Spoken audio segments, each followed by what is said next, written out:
I'm Atul Singh, the founder, CEO, and editor-in-chief of Fair Observer. With me is Glenn Carle, a retired CIA officer and a rather cerebral chap. So, what are we going to do today, Glenn? Well, I think we'll do something a little different than we normally do, more daring, perhaps, if not foolish. Instead of choosing the three top issues that we note for each month, or try to, we'll attempt to do something that almost defines the hubris, really. We'll note the three issues that we anticipate will most shape the year 2023, the year to come, which is, of course, a fool's errand. And that's why I hasten to pass the microphone to you, Atul, who you're either braver, wiser, or more foolish than I am. I'm certainly more foolish, and since you visited India with me, you've turned into an astrologer instead of an analyst. So here we go. The three top choices for 2023, or three predictions for 2023 are: number one, the Chinese economy will perform more poorly than in the past. Number two, war in Ukraine will cause increasing strains on Russia. Number three, Japan and India will respond robustly to China's expansionist policies. So, over to you, Glenn, to explain why the Chinese economy will perform more poorly than in the past. Yeah, well, that's a relative term, of course. I think most analysts assess, or prognosticators predict, that the Chinese economy will grow, and many are excited or relieved that the draconian COVID restrictions that shut down hundreds of millions of people from their daily lives in China will have now been eased, or are being eased, or a thing of the past, which bodes well for China's economy. And if that bodes well for China's economy, bodes well for the international economy too. However, as I think most of us should have been aware of for a while, the structural shifts are less positive for China, as you, Atul, and I have spoken about a number of times over the past year or two. Let's look at the proximate causes just for a second that will affect China's economic performance. The first, of course, is COVID. And COVID has, if it hasn't defined everything that affects everyone on Earth the last 3.5 years, it certainly is shaping economic performance everywhere, and most particularly now in China, as China finally is starting to open up its economy. However, as it opens the economy, and by easing the complete shutdown of physical interaction for hundreds of millions of people, we already are seeing terrifying and tragic, horrific increase in hospitalizations, illnesses, and already deaths. There are reports, and this has happened quickly as it has everywhere else in the world, in China, of the hospital and healthcare system reaching maximum load and being overwhelmed. There are dramatic increases already in deaths, and predictions are that there could well be well above 2 million deaths in 2023 in China, if not more. So this will have a dramatic impact, countervailing the negative one, countervailing the positive impacts from the easing of restrictions. How that will play out is, I think, a dark tale, actually. The second thing is we have to turn our eyes to Washington with President Biden's CHIPS Act. And this is a strategic, major, and over time a structural issue, which Atul will talk about more in a moment. The CHIPS Act is the allocation of nearly $60 billion to the United States to, frankly, develop. It's a strong industrial policy to develop a U.S. manufacturing capacity and technological cutting edge capability and leadership in the development of the computer chips that are existential, central to almost all economic activity today. And as this shifts, and it probably will, manufacturing capability from Taiwan, South Korea, and China to the U.S., it will harm over time the Chinese economy too, of course. And you add that to the sanctions on critical technologies, and these things will impact relatively quickly, at least over the course of 3 years and less, and then progressively after that, China's economic performance. And I touched on sanctions. I didn't touch about, mention, as I think Atul will, as transitional from the proximate to the structural. The other related policies adopted by the United States and others that are onshoring, friendshoring, nearshoring, reshoring, the current terms for industrial policy to take away or bring home manufacturing capability to allies and oneself. Excellent. Yeah. Excellent. So let us look at the structural causes. We'll go into some of the things Glenn talked about, but without further ado, let's address the elephant in the room, and that elephant is real estate. Now, why is that important? Well, we know that for a year, the real estate bubble has been unraveling. We know that China invests 20 to 30% of GDP annually in property and infrastructure sectors of the economy. Total investment is about 40 to 45%. So these can just be numbers. In the context of other economies, it is ridiculously high. In fact, to give you an idea of how high it is, you'll be surprised or perhaps not surprised to learn that 60% or nearly 60% of the total assets owned by urban Chinese households is property. That's because you can't really invest in the stock market. There isn't really a bond market. The financial sector isn't developed. Remember, China was a communist, was a hardcore communist country until 1978, when Deng announced it doesn't matter if a cat is black or white until it catches mice. So these things take time to develop, and the US has shown that even when you have developed financial markets, you can have collapses. The FTX example is a clear one. So, Atul, if I could just jump in for a moment to underscore the point you're making on the central importance of the real estate investments in the Chinese context specifically. Socialist economy, China may be. Communist Party may lead the country. But the only investment that private citizens really have been able to make is in real estate.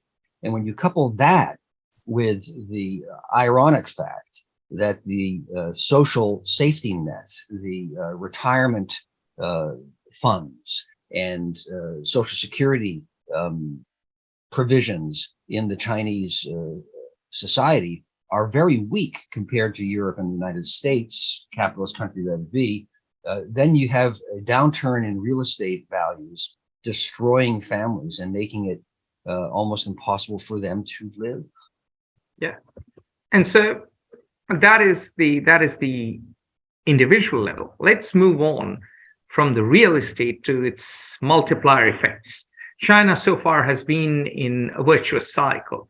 So real estate was going on, there was a wealth effect, people felt more confident, there was more, the animal spirits, to use John Maynard Keynes's words, were active, upbeat in the economy, and people invested more, and the economy was going through this huge dose of positivity. Now that people will be feeling poorer, consumption and the same effect will come in reverse. And this affects structurally the banks. 27% by many estimates of all bank lending is to the real estate, including mortgages. So if the real estate sector, the property market crumbles, then you have an increase in bad debts on China's banks. This means that these banks have less money to give out to businesses, less money for infrastructure development, and these banks themselves might have to be bailed out by taxpayer money. Remember, this happened in the US in 2007, 2008. So banks had to be bailed out. And that is a big risk for China. Now, it is not just banks. So real estate leads to problems with banks, but it also leads to problems with local governments. Local governments in China do not really have proper taxation mechanisms. Yes. About 40%, nearly 40% of their total fiscal revenue comes from land sale proceeds. If land sale proceeds fall, if people don't have demand for buying this, and these were often bought by property developers, and of course there was a huge amount of corruption when it came to local land sales. That happens in India, in Kenya, in any emerging economy without institutions. In fact, it happens I'm sure it happens in local democracy, even in the US. But in China, the scale was extraordinary. And these land sales, when they drop, then local governments will not be able to provide the services they do. So that again adds to the multiplier effect in reverse. Now, let's move on from local government revenues to another problem, moral hazard. What does moral hazard really mean? It's a term economists use, that when you get fire insurance, so you get any insurance, let's take the fire insurance example, you have less incentive now to take care of your house, because if it burns down, it's covered anyway. And so the moral hazard problem exists in China for the banks because of the political fallout, because of the fact that 60% of urban families have their savings locked away in property. The Chinese government feels impelled to save big real estate companies and banks, which means that these real estate companies and banks know that their losses will be socialized. It's the classic example of Wall Street, which knew that it could have socialism on the downside and capitalism on the upside. So they have this feeling, this confidence in the back of their mind that if things went belly up, the government will step in and save us. And this sometimes encourages risk-taking, unnecessary risk-taking, and it leads, at its worst case, to Ponzi schemes and scams. And so this moral hazard exists, and that is a structural issue. And that is something which is very difficult for any political leadership, and in particular for the Chinese Communist Party under Xi Jinping to solve. As we've seen, they did a U-turn when protests erupted after COVID.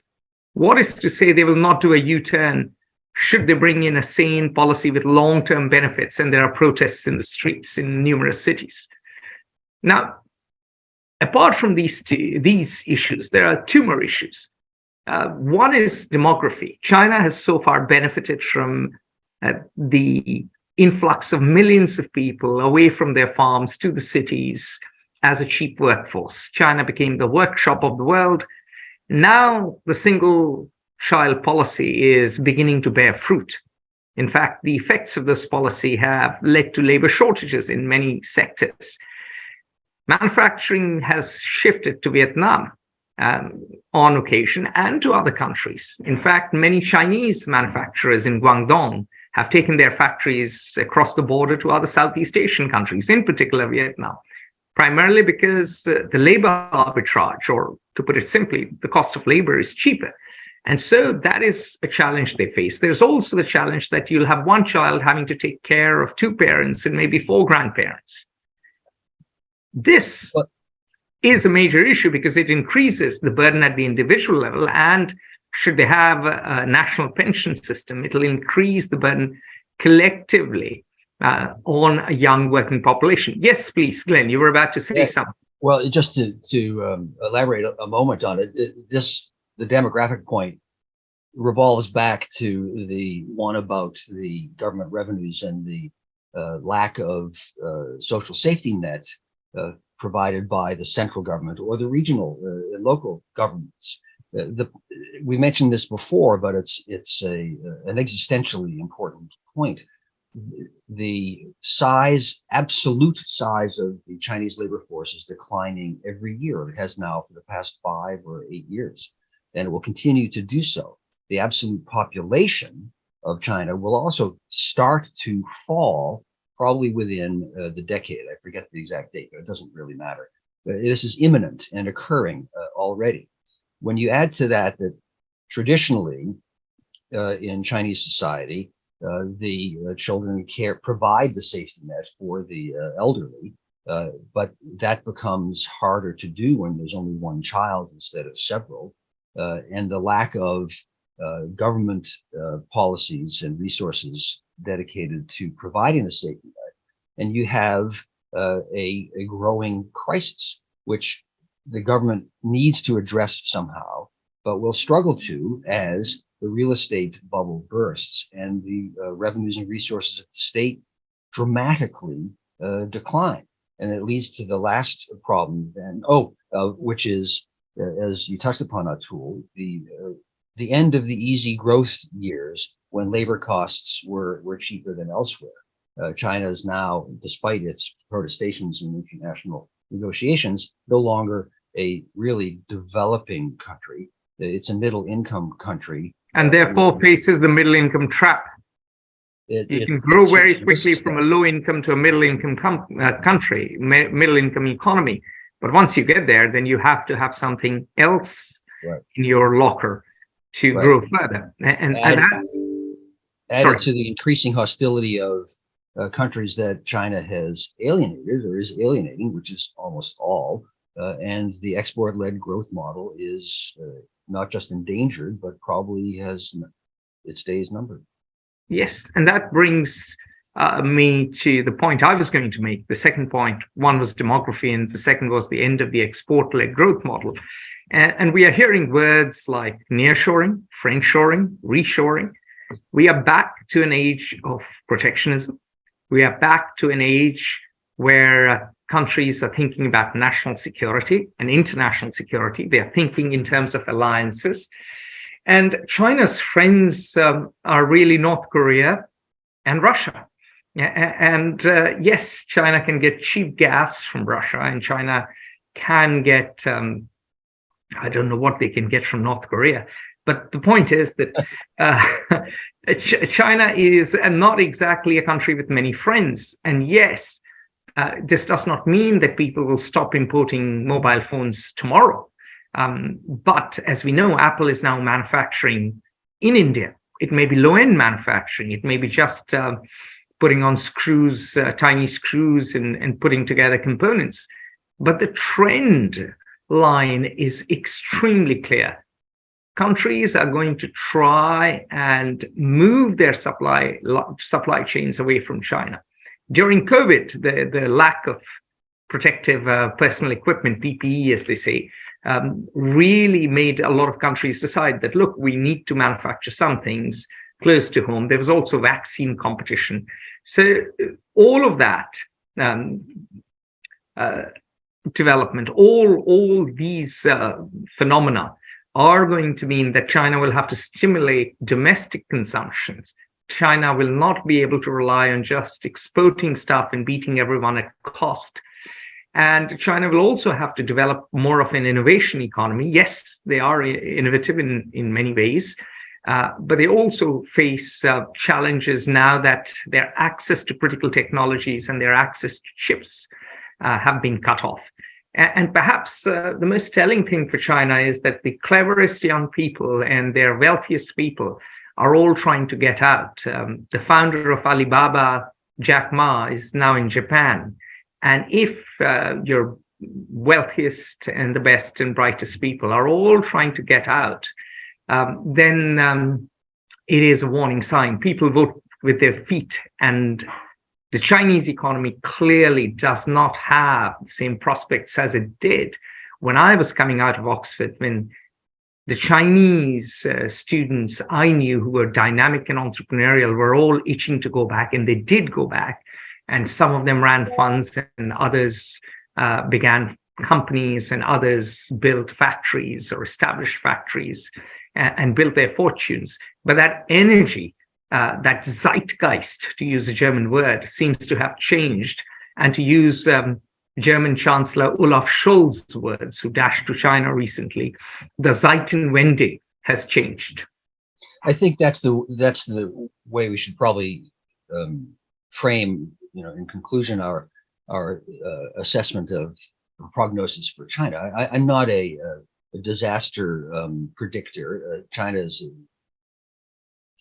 will continue to have spectacular successes and dynamism, but the wolf warrior image of things always sunny broad uplands in the future, to quote our favorite Churchill quotation, is not the way China will evolve in the short or medium or long term now. It has increased. The problems are growing perhaps faster than the successes. That's a shift, I think, in the past 30 or 40 years. Join the conversation at Fair Observer and subscribe to our YouTube channel.